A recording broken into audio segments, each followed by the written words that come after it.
সেজাতের মা, উনি যেটা বলেছেন যে আমি, সেজাত এবং শাকিব খান আমরা একটা প্রাইভেট টাইম বা কিছু একটা টাইম কাটাচ্ছিলাম, সেই সময় হচ্ছে উনি এসেছেন। আসলে এই কথাটার ব্যাখ্যা দেওয়ার রুচি আমার নেই, কারণ প্রত্যেকটা মানুষেরই না একটা ব্যক্তি জীবন থাকে, একটা ব্যক্তিত্ব থাকে। ওই দিনটা হচ্ছে প্রথম রোজার দিন, একদম ফার্স্ট রোজা। তো ফার্স্ট রোজার দিন আমাকে আগেই বলেছিল আমার শাশুড়ি এবং আমার ননদ, আমি বেশ কিছু সময় ওরা দেখেছিল যে আস্ত খাসির একটা ডালা পাওয়া যায়, যেটা আমার বেশ কিছু ফেসবুক বা কোনো একটা জায়গায় প্রমোশনালি আমার ননদ, আমার শাশুড়ি দেখেছে। তো সেই সুবাদে বিগত 7-8 দিন থেকেই আমাদের আলোচনা হচ্ছিল যে প্রথম রোজার দিন কিন্তু তুমি আমাদেরকে আস্ত খাসির ডালাটা খাওয়াবে, ওকে? তো আমি বললাম যে আচ্ছা ঠিক আছে। তো যেহেতু এটা একটা 3 to 4 days এর একটা প্ল্যানিং থাকে, তো যাদেরকে আমরা অর্ডার করব, তো ওই রকম ভাবেই আমি অর্ডার করেছি এবং ওদেরকে আমার বলা ছিল যে খাসিটা আমি নিজে হাতে কিনে দিব, তাহলে তোমরা করতে পারবে। অ্যান্ড এটা মিউচুয়ালি আমাদের প্ল্যানিং, আমি, আমার শাশুড়ি, আমার ননদ, আমাদের ফ্যামিলিগত প্ল্যানিং। যেহেতু ফার্স্ট রোজা প্রায় 1 বছর পর শাকিব বাসায় আছে, সেই সুবাদে আসলে আমাদের মিউচুয়ালি একটা প্ল্যানিং। সেই প্ল্যানিং এর যথারীতিভাবে ওটা ফার্স্ট রোজার দিন আসলে যে দিনটার কথা উনি উল্লেখ করে বলছেন, আমাকে বলা হলো। তা আমি 2-3 দিন আগে এরকম অর্ডার করেছি একটা ডালা যে আস্ত খাসি। তারপরে সেই সুবাদে ইফতারির আমি তো নিশ্চয়ই বাসায় অনেক আগে থেকেই আছি। আমাদের মিউচুয়ালি প্ল্যানিং এইভাবে আমরা ফার্স্ট ইফতারটা করব। তো বলেছে আচ্ছা ঠিক আছে।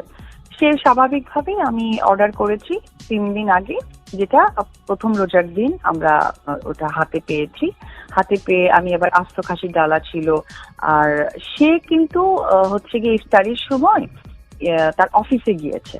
তার বাসা এবং অফিসটা কিন্তু আলাদা, কেউ কখনো এক মনে করবেন না। তো ইফতারির পর পর তো আমরা ইফতারি করা হয়েছে, সে হাসতে হাসতে বাচ্চা নাস্তা খাসি বসায় দিয়েছে। আমার ননদ যেহেতু পুরান ঢাকা রিলেটেড, উনি আবার হাসাহাসি করতেছিল, লাইক এইরকম একটা এনভায়রনমেন্ট গেছে। তো 7টা থেকে 7:30টার সময় সে একটা কিছু খাবে বা কিছু একটা নেবে মনে হয়, তো আমাকে বললো তুমি বাসা থেকে আনো। তো আমি বাসাতে আনতে গেছি।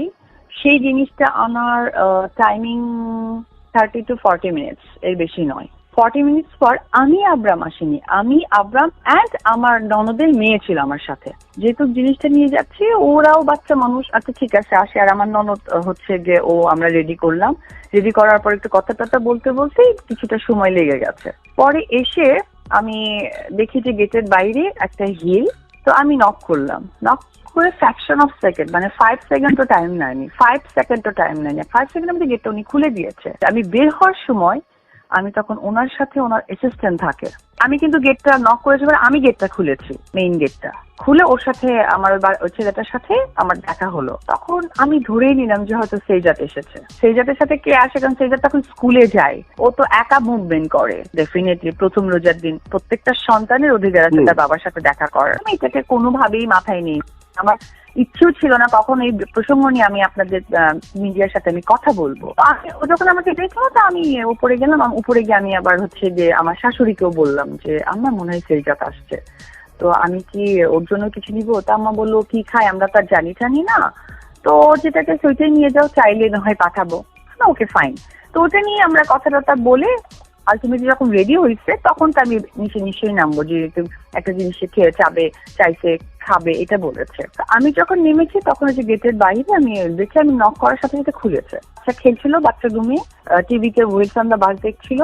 আর সে একটা চেয়ার দেওয়া ওখানে রুমের মধ্যে দেখলাম, চেয়ার নিয়ে এবং আমি ওই সময় তখন আমি নোটিস করলাম যে হয়তোবা উনি তার অ্যাসিস্ট্যান্ট সহকারে ওই বাসায় যে 2জন ছেলে থাকে সাকিবের সাথে সারাক্ষণ, তাদেরকে বোঝানোর কারণে হয়তো বা রুমটা লক করেছে, আদার্স কোনো কারণই নাই। উনি বারবার মানুষকে জানানোর চেষ্টা করছে, বারবার মানুষকে বোঝানোর চেষ্টা করছে। তো এটা ছাড়া কোনো কারণ নেই। আর উনি যেটা বলেছেন আমি আব্রাম না, আমার সাথে আমার ননদের মেয়েটাও ছিল নামিরা, ঠিক আছে? কারণ আমি তো বাসাতেই ছিলাম, আমি হঠাৎ করে ওনার জন্য আসি নাই। তো উনি যেটা মানুষের কাছে প্রুফ করতে চান, ভেরি অড। হ্যাঁ, আর সব থেকে ইম্পর্টেন্ট ব্যাপার হচ্ছে উনি নিজে ছোট হচ্ছেন নাকি কাউকে ছোট করার চেষ্টা করছেন আমি জানি না। আমি খালি এটুকুই বলবো ওনার উদ্দেশ্যে, যদি ওনাকে নিয়ে, ওনার নামটা ধরায়, ওনাকে নিয়ে কথা বলার বিন্দু মাত্র রুচিতে আমার আসে না, এখন আরো আসছে না। কারণ যেখানে সেজার থাকে সেখানে বারবার উনি আজকে বিগত 1 বছর ধরে একই ওয়ার্ড বারবার উনি রিপ্লাই করছেন যে আমরা একটা কোয়ালিটি টাইম। তো সেজাদের যেহেতু এখানে আবির্ভাব আছে, কোয়ালিটি টাইমটা বারবার আমার দর্শক বা ফ্যান ফলোয়ার কাছে তুলে ধরার কোনো যুক্তি আসে না।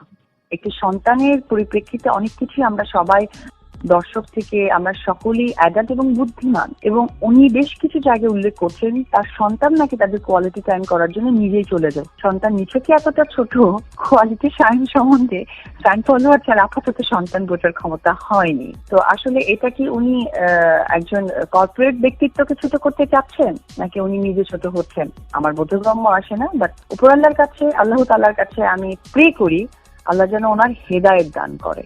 আজকে আমি আন্তরিকভাবে দুঃখিত, লজ্জিত এবং মর্মাহত যে আজকে আমাকে আমার কাজ, আমার সিনেমা, আমি অপু বিশ্বাস বা উনি একজন এত বড় সুপারস্টার, সাথে উনি একজন কর্পোরেট পার্সোনালিটি, এই ধরনের প্রসঙ্গের কথা না বলে যেটা একান্তই আমাদের একটা পার্সোনাল টাইমিং নিয়ে আমাদের বিশ্লেষণ দিতে হচ্ছে।